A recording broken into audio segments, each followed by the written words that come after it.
Hi, welcome back to the farm. My name's Roz, also known as Passion Flower, and you'll find me here each week talking about my farming and creative life. It's been a lovely spring week here on the farm. Some cool, foggier mornings, but then clearing to sunny and slightly warm days. And for the first time in a long time, there hasn't been a lot of wind during the week either, which has been so nice. It makes it so much easier to sit outside and enjoy the sun because once the wind is in play, it's much cooler, and also you can't sit in the outside when it's windy. And also, it just makes it easier to just do gardening and things like that because it's just you're not fighting with the wind the whole time because that's how strong it has been. The garden is all bursting into flower. It's looking really amazing and bright. The peas that I didn't even plant are ready to pick, and I have put in my order for our spring veggies. So I'm just waiting for those seedlings to be ready, and then there'll be planting going on in our veggie boxes for hopefully tomatoes and zucchinis and some herbs. These are things that we've had before and have done well, and I would like to continue with those because I know that they're things that we will eat and you get a fair yield from a few plants rather than having to plant a lot and everything being ready at once and then you can't really use it. So I'm looking forward to getting that going as well. There are also some strawberries that are ripe on my little strawberry plants. I managed to get to one before the bugs did, and it was delicious. Certainly not enough for jam or any kind of dessert, really. It's just going to be for grazing when we're out here in the garden. I am planning on planting some more in that same patch. So we might end up with enough to be able to do something at some point, but for the time being, it's just a little sweet treat that we can grab when we're out here doing some gardening. More sun and a bit more rain, and it was time to do mowing around the shed again. It is that time of the year. So Adam got in with the ride-on and the brush cutter this time, and then I went back through with the push mower and did around the trees by the tanks, and I also did some of the edges a little bit, and then I got the weed spray out and just did around the tanks and around the pump just to keep them nice and clear as well. It must be the time of year because during this week I have been planning the next section of the shed garden. I got some more red bricks that I've been collecting and I laid them out to make a path around the other side of the shed and placed a couple of rocks down on the embankment where I am thinking that I will stop having grass because it's quite difficult to mow. You really have to only use the brush cutter to get to it. And sort of was planning out a garden bed where I could start to get rid of some of that grass and then mulch it and turn it into a garden bed. And then this morning, when I was looking at my memories that come up on your phone, this time last year, I was creating the first path that I now use pretty much every day, which looks like it's been there for quite a while. Fits beautifully with the old brick that was there that we discovered. And also the first planting of the garden beds out here. And as I said, now it is flourishing. There's so many beautiful flowers. It's really bright and it's filled. Whereas this time last year, there was just a couple of tiny little plants just starting out. So it's amazing how much change there has been here in a year. But also, it must be that time of year that I get that feeling that I need to do stuff. I've been sort of looking at it for a while, trying to decide what the next steps were, how I wanted to sort of do the rest of the space. And it felt like the right time. And I think, the warmer weather, the sort of nice, it's not too hot, it's not too cold. You feel like things are growing and happening, that it must be the time to be getting out in the garden. So I am working on that space now, and it kind of feels good to know that in 12 months from now, that will look really great and established, and then I pretty much should be finished with the big things in terms of the garden around here. I also looked at the seat that I have outside this week as well. A few weeks ago, I had played around and sort of tried to cut out a piece of dirt for it to sit on and make sure that it was nice and square. And I was worried that that may not be enough. I might have to build like a box or put some legs on it to make it more stable, and that the rain might wash away the dirt underneath. But it seems to be holding fairly well. It's still very firm and looks good. So again, I've kind of planned out a space where I will continue the path from the veggie garden around to the front of that seat in a bit of a semicircle, with some gravel, and then that will be a nice area too that won't get overrun by the grass as well.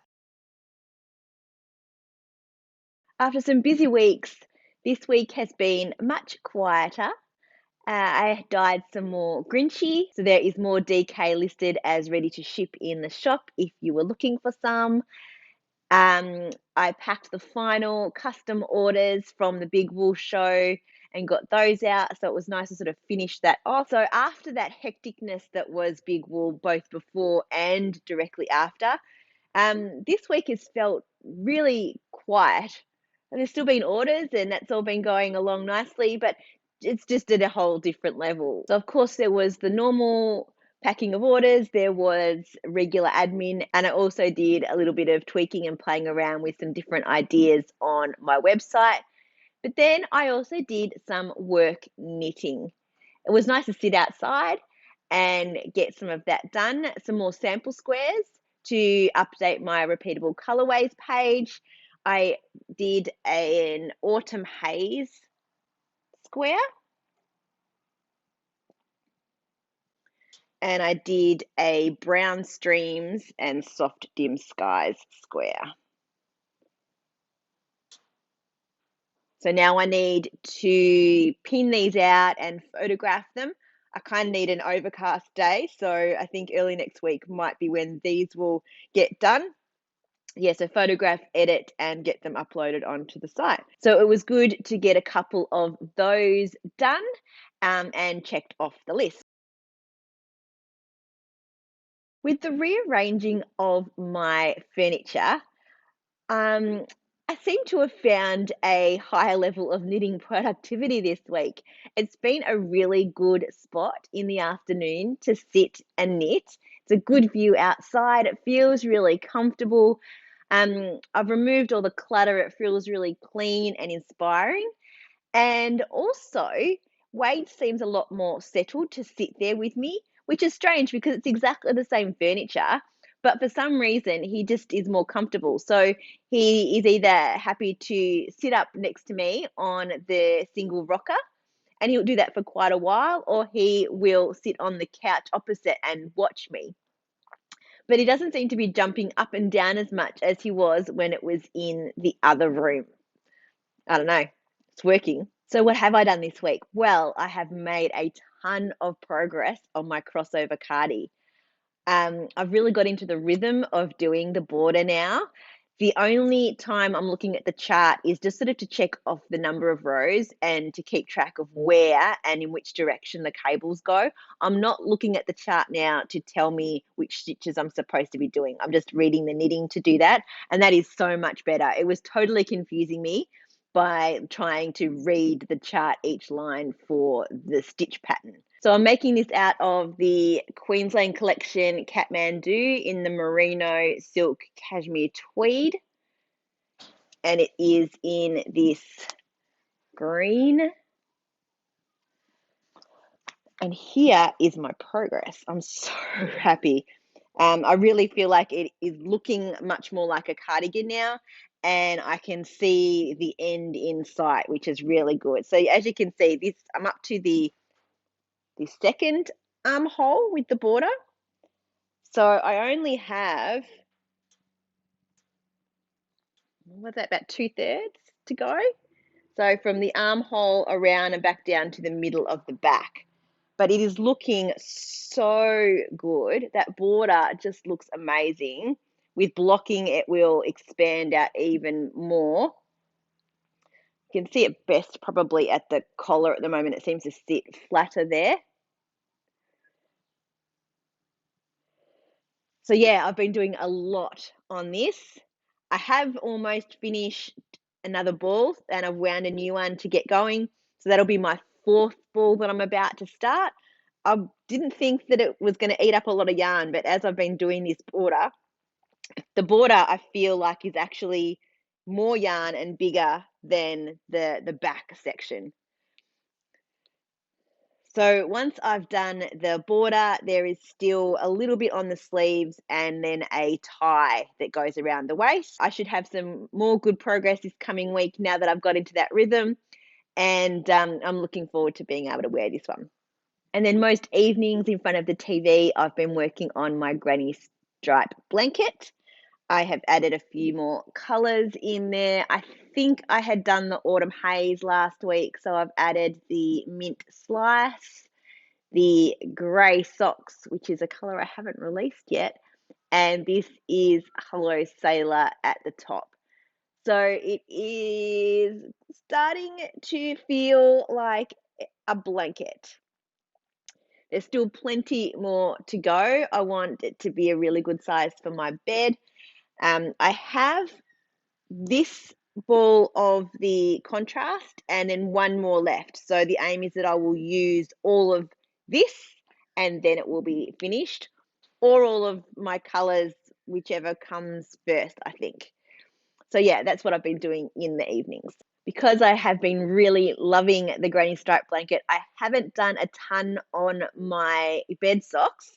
They have seen a tiny little bit of work, but not too much. But I just sort of grab them and we'll do a couple of rows here and there. And I'm not in any super hurry to finish them. Of course, it would be lovely to have these finished to wear, but I'm happy to just potter along on them as my in the background project. And the 10 stitch baby blanket has not had any love this week. I think that's okay. I know the direction I want to take it in, and there will be some cooler days coming up this coming week. So it could be the perfect opportunity to have that laid down over my legs and to get cracking on that one. And I've also been spinning in the afternoons this week. Again, I think because of the new setup of my lounge room. So I'm still working on the Coloured Wool and Fibre Company kaleidoscope box. I'm on the second half and I am about a third of the way through all of my little bundles. I keep looking at the first bobbin and I am trying to think of projects of what I'm going to make with this long colour gradient that I'm hoping to create by applying the two together. So I'm going to apply them in the same direction. Hopefully the colours will match up fairly well. Where they don't, it'll start to marl, so it'll be like blending the colours through. So I want to find the perfect project to really show off my spinning and to show off the colours. Probably a shawl, I think, but I just haven't found it yet. I keep searching. So if you have any suggestions of patterns that you think might work for a long colour gradient, similar to a whirl in terms of its color and construction, I guess, then maybe pop it in the comments below and help me out because I'm really struggling to find something that is feels perfect. And this week I tried a new craft, something non-yarn and fiber related. I feel like I'm talking a lot this week about moving my room around, but it's kind of been this whole shift, a new perspective for me, I guess. In doing all of that changing around, there was art on my wall. They were old printed photos on canvas, and I just didn't really like them anymore. I felt like I needed something bright and cheery and new for the sort of the new space. And I was looking at art online and just trying to come up with an idea of what might suit me and the space. And I had a bit of a look at some abstract acrylic painting YouTube videos, which looked really cool and didn't look hard. I mean, obviously there is a lot of talent in doing those things, but just the technique, I thought, well, I could give that a try. Worst case, it looks really ugly and I paint over it, or I throw it in the bin. So, you know, I really had nothing to lose because I already had the canvas. So I tried to find some acrylic paint, which was harder than you would have thought. I tried a few different shops online and they were all sold out. Finally was able to get a little set from Bunnings. I'm still waiting for my brush set to arrive from Spotlight, because I'd put in the order for the paint and the brushes, and it wasn't until after checkout that I'd paid for the brushes that it said that the paint wasn't available. Anyway, so I didn't use brushes for this first painting that I did. I was just so keen to start and give it a try. So instead, I just squirted paint directly onto the canvas and then with a piece of cardboard, just scraped it and swirled it around and scratched bits in and just played with moving the paint and mixing the colors and just sort of kept going until it felt right. I don't know, I'm really happy with it, especially for a first attempt. It was actually quite freeing to do something completely different. Um, Still using my knowledge of mixing color and what looked good in aesthetically on the canvas, but not having any idea how to. I wouldn't. I'm not a drawer, and I've never painted before, and to just sort of throw it on and play was actually really cool and fun and using obviously a different part of my creative brain. And I just sort of had to let go and not be too over analytical and not really think about it. I didn't have to record how I did it or why. I was just putting things on to the canvas and seeing what happened. So I am really pleased with it and it is now hanging in my bedroom. And I have a second one that I can try. I want to wait now until I get the brushes because I'd like to try and do some different things, rather than end up with a similar look. Because I'm not sure, because I'm not overly talented, I'm not sure that I'm going to end up with anything that looks terribly different to the first one if I don't try and use some different tools with it. I think it could become something that I'd like to do some more of. As I said, it's freeing and different, and doing a craft that is now not my job, um, is actually, it felt really good. I do have some larger wall spaces, so I'm wondering if I kind of measure out what I think would be a good canvas size for some of those and grab a couple of larger ones and maybe do a project on a piece of canvas that might take a little bit longer, you know, have some sections and let them dry and then do a little bit more and build and sort of try and practice some techniques that I can find online and to sort of create something that, can be a big piece of art on my wall. It could become a new hobby. The problem is I don't have a ton of wall space. I could maybe do a piece or two for over here in the shed, but then there's going to be a limit, and I don't know that the family is going to want to have pieces of my acrylic abstract paintings all over the walls. So, yeah, we'll play around with it for a little while and see where it goes from there. Well, that's it for another week. Thanks for spending some time with me. If you're enjoying these videos, please give me a thumbs up and subscribe to my channel, and look forward to seeing you next week on the farm. Bye.